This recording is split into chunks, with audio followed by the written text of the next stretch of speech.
असली भारत गांवों में बसता है। महात्मा गांधी की ये बात आज भी उतनी ही सच है। बिल्कुल। मतलब सोचिए, देश की 2/3 आबादी आज भी लगभग 6 लाख गांव में रहती है। ये सिर्फ एक आंकड़ा नहीं है, ये एक जीती जागती हकीकत है। हाँ, तो सवाल ये उठता है कि इतने विशाल देश में इतने अलग अलग तरह के लोगों के साथ शासन जमीनी स्तर पर काम कैसे करता है। सही बात है। मतलब अगर गांव की सड़क टूट जाए या स्कूल में पानी ना आए तो क्या हर बार दिल्ली की तरफ देखा जा सकता है? ये तो मुमकिन ही नहीं लगता। बिल्कुल नहीं। और यहीं पर भारत के लोकतंत्र की एक सबसे जरूरी और शायद सबसे कम समझी जाने वाली कड़ी सामने आती है। पंचायती राज। जी, पंचायती राज। आज हम सिर्फ ये नहीं समझेंगे कि ये क्या है, बल्कि इसकी परतों को खोलकर देखेंगे कि ये काम कैसे करता है और ये ग्रामीण भारत के लोगों को अपनी किस्मत खुद लिखने का हक कैसे देता है। ठीक है, तो चलिए इसे खोलते हैं। पंचायती राज, ये शब्द हम सबने सुना है, किताबों में पढ़ा है, लेकिन आसान भाषा में ये व्यवस्था असल में है क्या? इसे समझने का सबसे आसान तरीका है, ये सत्ता के विकेंद्रीकरण का सिस्टम है। विकेंद्रीकरण मतलब डिसेंट्रलाइजेशन। हाँ, मतलब शासन और फैसले लेने की ताकत को दिल्ली और राज्यों की राजधानियों से निकालकर सीधा लोगों के दरवाजे तक पहुंचाना। अच्छा। ये एक पिरामिड की तरह है, जिसके 3 स्तर हैं। सबसे नीचे गांव, फिर बीच में ब्लॉक और सबसे ऊपर जिला। तो ये है वो त्रिस्तरीय व्यवस्था। बिल्कुल। तो जाहिर है सबसे अहम कड़ी तो वो होगी जो लोगों से सीधे जुड़ी है, ग्राम पंचायत। जी, और यहीं पर इस पूरी व्यवस्था की मतलब आत्मा बसती है, जिसे ग्राम सभा कहते हैं। ग्राम सभा। हाँ, देखिए, ग्राम पंचायत के सदस्यों और सरपंच को कौन चुनता है? ग्राम सभा। और ये ग्राम सभा कोई बाहरी संस्था नहीं है। तो फिर कौन है इसके सदस्य? उस गांव के सभी वयस्क मतदाता, मतलब 18 साल से ऊपर के हर महिला पुरुष। अच्छा, तो ये तो सीधा लोकतंत्र हुआ, मतलब डायरेक्ट डेमोक्रेसी। बिल्कुल, ये वही विचार है जहां गांव के लोग खुद एक साथ बैठकर अपनी स्थानीय समस्याओं पर चर्चा करते हैं, बहस करते हैं और फिर फैसले लेते हैं। कागज पर ये लोकतंत्र का सबसे शुद्ध रूप है। लेकिन एक मिनट, ये सुनने में तो बहुत आदर्श लगता है, पर क्या हकीकत में ऐसा होता है? हम सब जानते हैं कि गांव में अक्सर कुछ दबंग लोगों या पुराने परिवारों की ही चलती है। क्या ग्राम सभा की बैठकों में एक आम किसान या एक महिला अपनी बात खुलकर रख पाती है, या उनकी आवाज दबकर रह जाती है? ये एक बहुत ही जायज सवाल है और पंचायती राज की सबसे बड़ी चुनौतियों में से एक भी।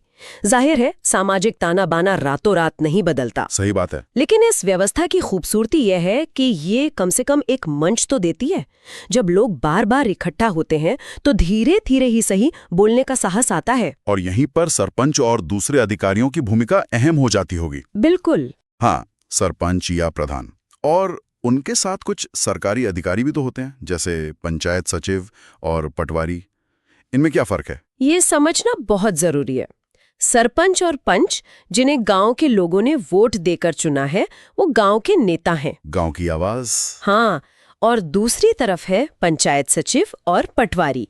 ये सरकारी कर्मचारी हैं। अच्छा, सरकार इनकी नियुक्ति करती है। जी, सचिव बैठकों का रिकॉर्ड रखता है और योजनाओं को लागू करने में मदद करता है। और पटवारी के पास तो जमीन का सारा लेखा जोखा होता है। हाँ, जमीन के सारे रिकॉर्ड, नक्शे, सब कुछ। वैसे ही पटवारी की बात चली है तो एक दिलचस्प बात बताऊं? बताइए। हमारे स्रोतों में जिक्र है कि इन पटवारियों के पास कभी-कभी पीढ़ियों पुराने हाथ से बने नक्शे भी होते हैं। वो सिर्फ जमीन नहीं दिखाते, वो गांव का इतिहास बताते हैं। बिल्कुल, कि बस्तियां कैसे फैलीं, पुराने तालाब कहाँ थे। वो अपने आप में एक ऐतिहासिक दस्तावेज हैं। ये बात तो कमाल है। और इतिहास की बात करें तो क्या ये जो स्थानीय शासन का विचार है, ये कोई नया विचार है? बिल्कुल भी नहीं। और ये इस पूरी चर्चा का सबसे आकर्षक पहलू है।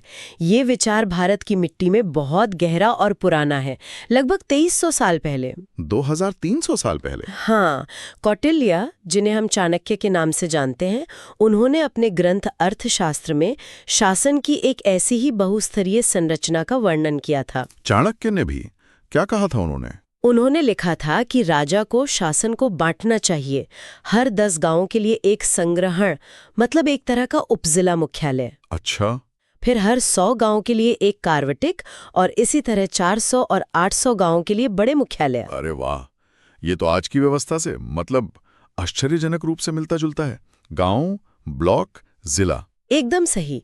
इसका मतलब ये है कि आज हम जिसे डिसेंट्रलाइजेशन कहते हैं वो कोई पश्चिमी कॉन्सेप्ट नहीं है। इसकी जड़ें भारत की अपनी राजनीतिक सोच में हजारों साल पुरानी हैं। तो ये ढांचा तो सदियों पुराना है। अब देखते हैं कि आज के दौर में जब सही लोग इस ढांचे का इस्तेमाल करते हैं तो क्या होता है। हमारे स्रोतों में कुछ अद्भुत उदाहरण हैं। बिल्कुल, जैसे महाराष्ट्र के सोलापुर जिले का तरंगफाल गांव। वहां 2017 में ज्ञानेश्वर कामले सरपंच चुने गए। और खास बात ये थी कि वो एक ट्रांसजेंडर व्यक्ति हैं। जी, उन्होंने 6 उम्मीदवारों को हराया और उनका आदर्श वाक्य था लोक सेवा ग्राम सेवा। ये दिखाता है कि जब नीयत साफ हो तो समाज भी पुरानी धारणाओं को तोड़ता है। और एक और कहानी मध्य प्रदेश के खंडखंडवी गांव की है, वंदना बहादुर मैदा। हाँ, जो भील समुदाय से आती हैं और अपने गांव की पहली महिला सरपंच बनी। ये सिर्फ एक चुनाव जीतना नहीं था, ये पितृसत्ता को सीधी चुनौती थी। सही कहा।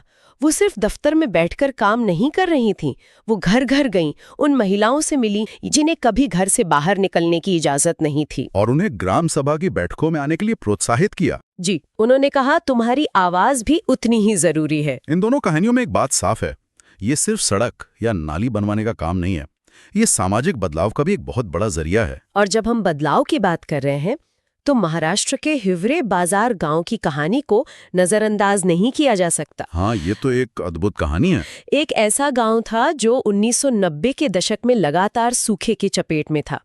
पानी का स्तर 800 फीट नीचे चला गया था। मतलब एक लगभग मर चुका गांव। हाँ बिल्कुल, लोग गांव छोड़कर शहरों की तरफ जा रहे थे। फिर वहां सरपंच बने पोपटराव बागुजी पवार। और उन्होंने सब कुछ बदल दिया। उन्होंने ग्रामीणों को साथ लिया और वर्षा जल संचयन मतलब रेन वाटर हार्वेस्टिंग और बड़े पैमाने पर वृक्षारोपण का एक विशाल अभियान चलाया। और नतीजा चमत्कारी था। कुछ ही वर्षों में वो सूखाग्रस्त गांव हरा भरा और समृद्ध हो गया। भूजल स्तर 800 फीट से बढ़कर सिर्फ 30-40 फीट पर आ गया। क्या बात है। आज हिवरे बाजार आत्मनिर्भरता का एक मॉडल है और पोपटराव पवार को उनके इस काम के लिए 2020 में पद्मश्री से सम्मानित किया गया। पोपटराव पवार की कहानी दिखाती है कि एक लीडर पूरे गांव की किस्मत बदल सकता है। लेकिन ये सारे लीडर तो वयस्क हैं। क्या इस पूरे सिस्टम में बच्चों के लिए भी कोई जगह है? बहुत अच्छा सवाल है। मैंने स्रोतों में बाल सुलभ पंचायत जैसा कुछ पढ़ा था। ये क्या चीज है? इसका मतलब है कि बच्चों की आवाज को भी शासन में जगह देना, उन्हें सिर्फ भविष्य का नागरिक नहीं बल्कि आज का हितधारक मानना। तो इसके लिए क्या किया जाता है? इसके लिए बाल सभा और बाल पंचायत जैसी संस्थाएं बनाई गई हैं, जहां बच्चे अपनी समस्याओं, अपनी जरूरतों और अपने विचारों को रखते हैं। जैसे हमारे स्कूल में खेल का मैदान नहीं है, या गांव में लड़कियों के लिए शौचालय होना चाहिए, और गांव के बड़े उनकी बातों को सुनते हैं और समाधान खोजने की कोशिश करते हैं। ये तो बहुत ही प्रगतिशील सोच है। क्या इसके कोई ठोस उदाहरण है जहां बच्चों की बात का असर हुआ हो? हाँ, कई है। महाराष्ट्र में कुछ बाल पंचायतों ने बाल श्रम और बाल विवाह जैसी कुप्रथाओं को खत्म करने के लिए काम किया है। जब बच्चे खुद आगे आते हैं तो उसका असर ज्यादा होता होगा। बहुत गहरा होता है। सिक्किम में भी एक ग्राम पंचायत सांखू राधु खांडू ने बच्चों की जरूरतों को प्राथमिकता दी, स्कूलों के चारों ओर सुरक्षित चारदीवारी बनवाई, मिड डे मील के लिए साफ रसोई घर बनवाए, और उसे बाल सुलभ ग्राम पंचायत घोषित किया गया। जी। लेकिन हमारे स्रोतों में सबसे असाधारण उदाहरण शायद राजस्थान का चिल्ड्रंस पार्लियामेंट। हाँ, वो तो बिल्कुल अनोखा था। ये कुछ दशक पहले बंकर रॉय की बेयरफुट कॉलेज पहल का एक हिस्सा था। एक पूरी संसद बच्चों की, ये कैसे काम करती थी? जी हाँ, बिल्कुल। बाकायदा वोटर आईडी कार्ड होते थे, चुनाव प्रचार होता था और चुनाव के बाद एक कैबिनेट बनती थी। कैबिनेट भी मतलब प्रधानमंत्री, मंत्री? हाँ, प्रधानमंत्री से लेकर शिक्षा मंत्री तक। ये बच्चों की कैबिनेट स्कूल के प्रबंधन की देखरेख करती थी और पानी, सफाई जैसी सामुदायिक जरूरतों के लिए अपनी आवाज उठाती थी। ये तो लोकतंत्र की शिक्षा किताबों से नहीं बल्कि सीधे अनुभव से देने जैसा है। बिल्कुल। इस पहल को 2001 में वर्ल्ड्स चिल्ड्रंस ऑनररी अवार्ड भी मिला था। ये बच्चों की संसद वाली बात तो सच में कमाल है। लेकिन ये सारी ऊर्जा अगर सिर्फ गांव के स्तर पर रह जाए तो शायद बड़ा बदलाव ना आ पाए। तो ये जमीनी लोकतंत्र ऊपर की बड़ी व्यवस्था से कैसे जुड़ता है? यहीं पर शायद पंचायत समिति और जिला परिषद का रोल आता होगा। आपने बिल्कुल सही पकड़ा। यहीं पर त्रिस्तरीय ढांचे की असली ताकत दिखती है। ग्राम पंचायत के ऊपर ब्लॉक स्तर पर होती है पंचायत समिति। इसे एक पुल की तरह समझ सकते हैं। हाँ बिल्कुल। कई ग्राम पंचायतों के बीच एक पुल या एक कोऑर्डिनेटर, मान लीजिए एक गांव ए को सड़क चाहिए और पास के गांव बी को भी। अकेले अकेले शायद उनकी आवाज न सुनी जाए। सही। पंचायत समिति एक तरह से इन दोनों गांवों की आवाज को मिला देती है। वो इन सभी योजनाओं को इकट्ठा करके एक मजबूत प्रस्ताव बनाती है और उसे जिला या राज्य स्तर पर प्रस्तुत करती है। अच्छा, तो ये बिखरी हुई जरूरतों को एक संगठित योजना में बदल देती है। हाँ, और इससे प्रधानमंत्री ग्राम सड़क योजना जैसी बड़ी सरकारी योजनाओं के लिए फंड हासिल करने में मदद मिलती है। और पिरामिड में सबसे ऊपर है जिला परिषद। जी, जो पूरे जिले के लिए विकास योजनाओं की देखभाल करती है और राज्य सरकार तथा स्थानीय पंचायतों के बीच आखिरी कड़ी का काम करती है। इस पूरी व्यवस्था में एक और बहुत महत्वपूर्ण बात है, समावेशिता, मतलब इंक्लूसिविटी। जी, इसके लिए एक बहुत ही क्रांतिकारी प्रावधान है आरक्षण। महिलाओं के लिए सीटें आरक्षित हैं। हाँ, तीनों स्तरों पर महिलाओं के लिए 1/3 और अब तो कुछ राज्यों में 50% सीटें आरक्षित हैं। जब वंदना बहादुर मैदा जैसी महिलाएं सरपंच बनती हैं, तो वो सिर्फ सड़क नहीं बनवाती, वो पूरे गांव की सोच बदलती हैं। बिल्कुल। इसी तरह वंचित वर्गों के लिए भी आरक्षण है, ताकि उनकी जरूरतें और समस्याएं अनसुनी ना रह जाएं। तो इसका क्या मतलब है? आज की हमारी इस पूरी चर्चा का सार क्या है? इसका मतलब यह है कि पंचायती राज सिर्फ एक सरकारी ढांचा नहीं है। नहीं, बिल्कुल नहीं। ये असल में ग्रामीण भारत के लोगों को स्वशासन का एक शक्तिशाली उपकरण देता है। ये लोकतंत्र को संविधान की किताबों से निकालकर गांव की चौपाल तक लाता है। बिल्कुल। और ये चर्चा हमें एक बड़े सवाल के साथ छोड़ जाती है। हमने देखा कि जब महिलाएं, बच्चे और हाशिए पर मौजूद समुदायों को शासन में शामिल किया जाता है, तो स्थानीय शासन कितना शक्तिशाली हो सकता है।